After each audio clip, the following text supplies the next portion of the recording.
ఇప్పుడే country delight app ని download చేసుకోండి. Download the country delight app now. So anyway mass జాతర కొంచెం నీళ్లు తాగి అయ్యి బాబోయ్, అంటే పిల్లి పాలు తాగి నీళ్ళు తాగేసి బయలుదేరు, అలాగా నీళ్ళు తాగి బయలుదేరటం. ఓ అలా చిన్నప్పుడు పెంచారు, అలా ఏం చేస్తాం. ఈరోజు అమ్మ రాలేదా? ఓకే, సో మాస్ జాతర అనేటువంటి film is going to be a complete entertainer. We believe in it and మేము రెడీగా ఉన్నాం సినిమా చూడడానికి. Wishing you all super success, అలాగే హ్యాపీ దీపావళి కూడా. Thank you so much. Question అడగాలనుకుంటున్నాను మా డైరెక్టర్ గారిని. నువ్వు అడగాలనుకుంటున్నావా? అడుగు. డైరెక్టర్ గారు, మీరు బాగా బూతుల గురించి మీ అభిప్రాయం? బూతులా? నీ నుంచి ఇలాంటి క్వశ్చన్ ఎక్స్పెక్ట్ చేయలేదు, బట్ ఓకే, యాక్చువల్లీ బాగుంది. చెప్పబాయ్. పాట గురించి అండి. అదా Your sister, your mother, your అది నాకు అర్థం. ఫస్ట్ ఏంటంటే ఆ సాంగ్ విషయం ఏం జరిగిందంటే అందరూ ఫస్ట్ ఇది తీసుకుంటున్నారు, తర్వాత ఫన్ వాళ్ళు మిస్ అవుతున్నారు, తెలియదు. ఎందుకంటే అది ఇంకోటి చెప్పిన సుమా, సినిమా చూసినంత అర్థం అవుతుంది ఆ సాంగ్. కానీ it is the most correct app for the song and situation. For the situation. Yeah, for the situation is right. ఇప్పుడు నువ్వు ఆయన అడిగేవా? ఆయన చెప్పని.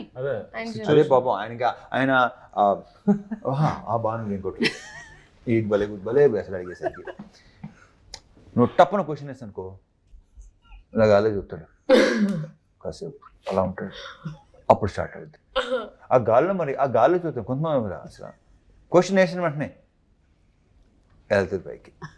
ఇప్పుడు కూడా చూసావు లేదు నువ్వు, అలా అవుతాడు కొంచెంసేపు, దాని ప్రాసెస్ తీసుకుని అప్పుడు చెప్తాడు. You have anything to say? ఆ సాంగ్ లో సిచ్యువేషన్ అని కాలు మొక్కిపోతా అన్నాడు అండి లాస్ట్ లో వచ్చేసరికి. ఇప్పుడు అది అర్థం చేయట్లా, బూత్ లాగా కాళ్ళు మొక్కిపోతాను అంటున్నాడు. ఇంకొకటి ఏంటంటే మన ఊర్లో ఇప్పుడు జాతరలో అక్కడ ఏంటంటే బుర్ర కథలు అవి ఉంటాయి. సో బుర్ర కథలో మొత్తం ఫ్యామిలీస్ అంతా విలేజ్ అంతా కూర్చొని ఎంజాయ్ చేస్తారు. అండ్ అక్కడ కూడా బుర్ర కథలు కూడా సౌండింగ్ చాలా బూతులు సౌండింగ్ లా ఉంటుంది, బట్ బూతులు కాదు. సో కొన్ని దాన్ని ఏమంటారు,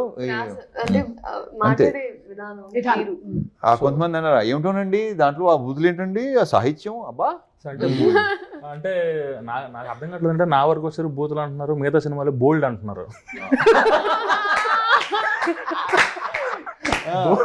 బోల్డ్ కి బూతుకి చాలా అర్థం కాదు. బోల్డ్ గా ఇంగ్లీష్ అనగానే కొంచెం ఇప్పుడు కాదా, ఇప్పుడు కొన్ని బూతులు ఉంటాయి, ఆ ఇంగ్లీష్ లో పెద్దగా మామూలుగా వాడుకు పోతాలి, మరి తెలుగు అనేసరికి ఓ మై గాడ్ అంటారు వీళ్ళు, వాట్ ఈస్ దట్ లాంగ్వేజ్ అంటారు అనమాట. అది ప్రాబ్లం. ఇప్పుడు మనకి కూడా చాలా పదాలు అంతకుముందు మనం నార్మల్ గా వాడేవి కూడా ఈ మధ్య కాలంలో వాటిని వేరే అర్థాలతో వాడి అవి బూతులుగా మారిపోయాయి. అంటే మనం అంతకుముందు చక్కగా పులిహోర అనుకునే వాళ్ళం కలుపుకోవడం అని, ఇప్పుడు పులిహోర కలపడం అనాలా అసలు? నేను ఇప్పుడు ఏమైనా అంటే దీని మీద అలా అయిపోయింది. అక్షింతలేయటం అనేది కూడా అక్షింతలేయడమే, కానీ ఇప్పుడు అక్షింతలేస్తున్నారు అంటే అమ్మో తిట్లు. అమ్మ అనుకోవద్దు, అమ్మో ఇప్పుడు అనుకోవద్దు, నేను అనుకోను, నేను అనేస్తాను, నేను అనిపిస్తుంది చేస్తాను, అంతే. డన్. సో మీకు సూపర్ సక్సెస్ రావాలని మనస్ఫూర్తిగా కోరుకుంటున్నామండి. And happy Deepavali. వెళ్లే ముందు ఒక్కసారి మీ ఊర్లలో జాతర దీపావళికి కానీ అంతకు ముందు కానీ ఏమైనా జరుగుతాయా? శ్రీలీల నువ్వు వెళ్తుంటావా? అదేదో చూసాం, నీకు పెళ్లి జరిగిపోతుందేమో అనుకున్నాం మేము, నిన్ను ఒక బుట్టలో తీసుకొని వచ్చారు, మాకు బర్త్డే ఇలా సెలబ్రేట్ చేస్తారని చెప్పింది. ఫీలింగ్ వచ్చింది. నేను నా తెలిసి మెసేజ్ పెట్టాను, ఏంటమ్మా నేను చేసుకున్నాను ఏంటి అని. అలాంటి జాతరలు ఏమైనా ఉన్నాయా వెరైటీగా?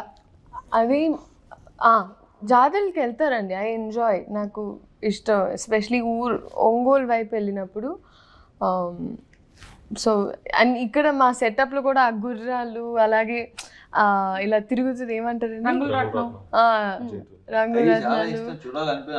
చూడాలనిపిస్తుంది. ఆ సంబరం, ఆ సందడి వేరు. అదే ఇప్పుడు వచ్చిన పెంట ఏంటంటే ఈ కెమెరా ఫోన్లు వచ్చిన తర్వాత మొత్తం అంతా అసలు దుబ్బింది. కానీ నాకు రోజు సెట్ లో ఎక్స్పీరియన్స్ ఉండేది. నేనైతే ఇంకా సిగ్గు లేకుండా నా గుర్రాల మీద ఎక్కేసేదాన్ని. గో ఆ విషయంలో నాకు ఎవ్రీ డే వాజ్ అ జాతర ఎక్స్పీరియన్స్. మీ చిన్నతనంలో ఊర్లో జాతర అప్పుడు ఎంజాయ్ చేసి ఉంటారు? చూసాను. అయ్యో బ్రహ్మాండం, అదే అంటున్నాను కదా. ఇప్పుడు మనకి ప్రతి సంక్రాంతికి భీమవరం సైడ్ కోడి పందాలు అంటే వెళ్ళాలనిపిస్తుంది, చాలా భలే ఉంటుంది అసలు. ఇది సాంగ్స్ హడావుడియా గోల రికార్డింగ్ డాన్స్లు ఒకటి కాదు, బాగుంటుంది. సో అసలు ఇప్పుడు వెళ్ళబోతున్నాం అంతే. భానుగారు మీకు? నాది అనకాపల్లిలో నూకాలం జాతర అనే అవుతుందండి, బాగా జరుగుతుంది. విజయనగరంలో జాతర నేను చూస్తాను ప్రతి సంవత్సరం అప్పుడప్పుడు. అంటే హైదరాబాద్ వచ్చిన తర్వాత అలాగే, కానీ బిఫోర్ నేను వైజాగ్లో ఉన్నప్పుడు ఇప్పుడు వెళ్ళేవాడిని. మీకు కూడా కష్టం అవుతుంది ఎందుకంటే మీరు ఇప్పుడు పాపులర్ అయితే నేను ఇప్పుడు అంతే. మీ ఇంటర్వ్యూతో అవ్వాలి, గారు అంటారు ఇంకా మీ ఇంటర్వ్యూతో అవ్వాలి. అవ్వాలి తదాస్తు.